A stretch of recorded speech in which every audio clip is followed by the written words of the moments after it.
بسم اللہ الرحمن الرحیم۔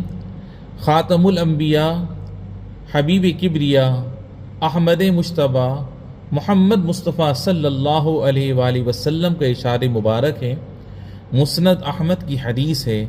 نبی کریم صلی اللہ علیہ وآلہ وسلم ارشاد فرماتے ہیں، جس نے کوئی درخت لگایا اور اس کی حفاظت اور دیکھ بھال تک صبر کیا، یہاں تک کہ وہ پھل دینے لگا، تو اس میں سے کھایا جانے والا ہر پھل اللہ کے نزدیک اس درخت لگانے والے کے لیے صدقہ بن جاتا ہے۔ سبحان اللہ۔ میرے بزرگوں اور دوستوں، میرے بھائیوں اور بہنوں، گرمی شدید ہے، اپنے عروج پر ہے۔ ہمیں چاہیے کہ ہم زیادہ سے زیادہ درخت لگائیں، خواہ چھاؤں والے ہوں یا پھل والے ہوں۔ اللہ رب العالمین اسے ہمارے لیے صدقہ بنائے گا اور ہمارے لیے اجر کا باعث بنے گا۔ اللہ رب العالمین ہمیں اس پر عمل کی توفیق عطا فرمائے۔